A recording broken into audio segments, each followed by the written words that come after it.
2025 সালে শ্রাবণ মাসে প্রথম সোমবারটা কিভাবে কাটালাম এবং এত স্পেশাল কেন সেটা আপনাদের সাথে এই ব্লগের মাধ্যমে আপনাদের সাথে শেয়ার করব। 2025 সালটা এত স্পেশাল কেন। হ্যালো ফ্রেন্ডস, কল্পনা ক্রিয়েশনের আরেকটি নিউ ভিডিওতে সবাইকে অনেক অনেক স্বাগত।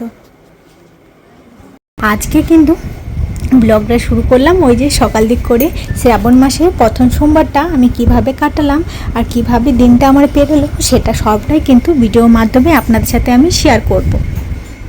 আজকে কিন্তু সর্বপ্রথম সকাল সকাল উঠে পড়েছি। তারপর হচ্ছে এই যে এখন জানলাটা খুলে দিলাম, তারপর হচ্ছে স্নান করতে চলে যাব। এখন রান্না বান্না করিনি, প্রথমে হচ্ছে সকাল সকাল জল ঢেলে আসবো বাবার মাথায়, তারপরে হচ্ছে এসে বাড়ির রান্না বান্না যেগুলো থাকে সেগুলো হচ্ছে এসে পরে করব।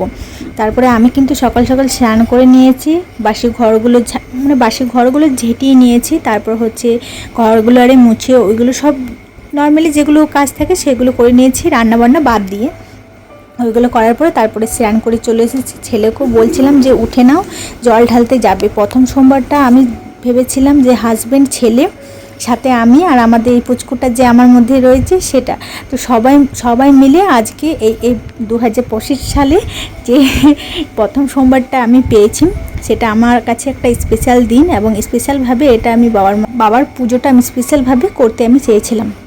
সেই জন্য সবাইকে কিন্তু উঠিয়ে দিচ্ছি। ছেলেকেও বলছিলাম যে বাবা উঠে যাবি হচ্ছে মন্দির। তো সেই জন্য ওকেও উঠিয়ে নিয়েছি। বাবু স্নান করে এই যে চলে এসেছে, আর আমি যে শোকেসটার মধ্যে শাড়িটা বের করছিলাম, এই যে হলুদ আর হচ্ছে ব্লু কালার যে ব্লাউজটা আছে সেটা আর কি হচ্ছে পরে নিলাম। হালকার মধ্যে শাড়িটা অনেক হালকা, সেই জন্য পরলাম। আর আজকে কিন্তু প্রচণ্ড পরিমাণে জানেন গরম দিয়েছিল, বৃষ্টি হচ্ছিল হালকা হালকা, কিন্তু তার মধ্য দিয়েও একটা গুমটানি যেটা গরম হয় না সেটা কিন্তু প্রচুর পরিমাণে হয়েছিল। এদিকে ছেলে কিন্তু স্নান টান করে হচ্ছে রেডি হয়ে নিয়েছে। এখন আমি স্নান করে নিয়েছি, যাব হচ্ছে পুজোর থালাটা সাজিয়ে নিতে। তো চলো, পুজোর থালাটা হচ্ছে আমি আর কি সাজিয়ে নিয়েছি, যে ফুলগুলো আর সমস্ত কিছু যেগুলো আমি নিয়েছিলাম সমস্ত কিছু নিয়ে নিয়েছি। তারপর হচ্ছে হাজব্যান্ড ওই যে দেখুন, আর একটা জিনিস হচ্ছে মানে ঘরটা, যে বড় ঘরটা থাকে আমার, তো সেটা হচ্ছে আর কি নিতে ভুলে গেছিলাম। তো এই জন্য হাজব্যান্ডকে বললাম যে তুমি ঘরটা পেরে নাও, ওটা আমাদের ওই যে তাকটার মধ্যে উপরে থাকে। কারণ হচ্ছে ওটা সবসময় তো ইউজ করি না, যখন হচ্ছে ওই যে বাবার মাথায় জল ঢালতে যাই তখনই প্রত্যেক বছর বের করানো হয় আর কি।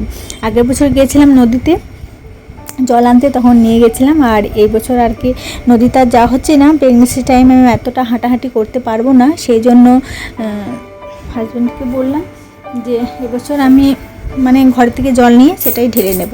তো ওই যে ঘরটা পাড়া হয়ে গেছে, ঘটিটা নিয়ে যাচ্ছি। ছেলে, আমি, হাজব্যান্ড সবাই মিলে কিন্তু এখন মন্দিরের দিকে চলে যাচ্ছি। তারপর মন্দির থেকে এসে বাড়ির রান্নাবান্নাগুলো করব। আর প্রেগনেন্সি টাইম আমি বেশিক্ষণ উপোস থাকতে পারছি না, এখন শরীরটা প্রচণ্ড পরিমাণে খারাপ হয়ে যাচ্ছে। কারণ হচ্ছে মানে খারাপ বলতে শুধু হয়ে যায় আমার বমি, আর কিছু না, তেমন কিছু আমার আর এমনভাবে প্রবলেম হয় না, শুধু হচ্ছে বমির কারণে হচ্ছে শরীরটা একেবারে দুর্বল হয়ে পড়ে। তো যাই হোক, এখন মন্দিরের দিকে যাচ্ছি ছেলে আর আমি। আর আমার হাজব্যান্ড হচ্ছে ওই যে মাথায় ঘটিটা নিয়ে নিয়েছিল, সেটা দেখে ছেলে খুব কিন্তু লজ্জা পাচ্ছিল। এই যে বাবা বলছিল বারবার বাবাকে যে ঘটটা নামিয়ে দাও। তো সেই জন্য চলো এখন মন্দিরে যাচ্ছি আমরা।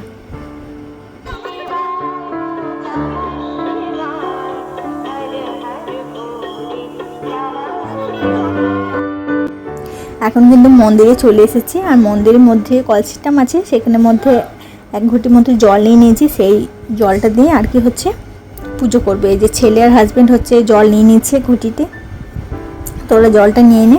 তো চলো আমরা কিন্তু সবাই মিলে একসাথে প্রথমে পুজো করে নিয়েছি, হাজব্যান্ড, আমি, ছেলে, আমার মধ্যে পুচকুটা সবাই মিলে একসাথে পুজো করেছি বাবার।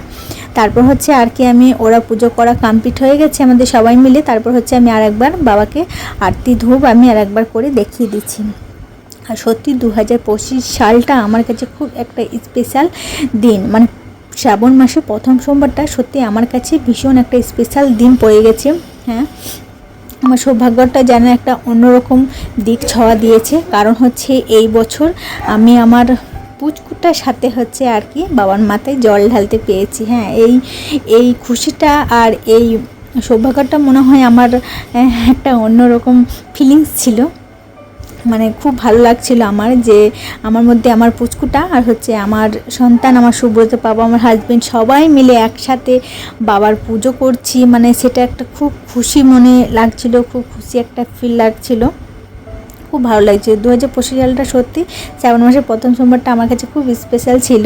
তো যাই হোক, পুজো করে এসে এই যে বাড়ি, এখন কিন্তু বাড়িতে যে মেন দরজা আছে আমাদের, সেখানে হচ্ছে হাজবেন্ড ওই যে মানে সিঁদুর দিয়ে দিচ্ছে দরজার মধ্যে, আমাদের সিঁদুর দেয় ও, মঙ্গলবারে পুজো করে ও।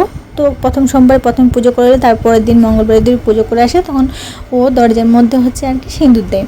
তারপর হচ্ছে বাড়ির সবার সাথে একটু কমিটিং করে নিচ্ছিল হাজব্যান্ড, ও মাঝে মাঝে কিন্তু একটু কমিটিং করে সবারই সাথে। তো যাই হোক, এখন কিন্তু আমাদের পুজো আরে কমপ্লিট হয়ে গেছে। তো এখন হচ্ছে হাজব্যান্ডকে হচ্ছে চান জলটা দিয়ে দিলাম, হাজব্যান্ডকে দিয়ে দিলাম চান জলটা, তারপর হচ্ছে আমি এখন খেয়ে নেব। তো তারপর হচ্ছে ছেলেকেও খাইয়ে দেবো, সবাইকে অল্প অল্প করে প্রসাদ দিয়ে এসে তারপর হচ্ছে এই চান জলটা কিন্তু আমরা খাচ্ছি। বাড়িতে ধূপ টুপ ধরিয়ে দিয়েছি। আর তারপরে শেষে আপনাদেরকে একটা কথা বলি, পুজো করে এসে পরে কিন্তু আমার শরীরটা এতটা পরিমাণে খারাপ হয়ে গেছিলো যে কি বলবো, সেটার কিন্তু ভিডিও ক্লিপস আমি নিতে পারিনি। আপনারা বিশ্বাস করবে কি জানি না, কিন্তু আমার শরীরটা কিন্তু ভীষণ পরিমাণে খারাপ হয়ে গেছিলো। কারণ হচ্ছে আমি সকালবেলাতে উপোস কিন্তু আমি থাকতে পারি না। আমি কিন্তু সকালে যদি কিচ্ছু না খাই তাহলে আমার কিন্তু ঘুম থেকে ওঠার পরে হচ্ছে কিছুক্ষণ পরে হচ্ছে কি আমার বমি স্টার্ট হয়ে যায়। মানে এত বমি লাগে যে ধারণা বাইরে, না কিছু কিছু খেতে মন চাইবে, না কিছু কাজ করতে মন চাইবে।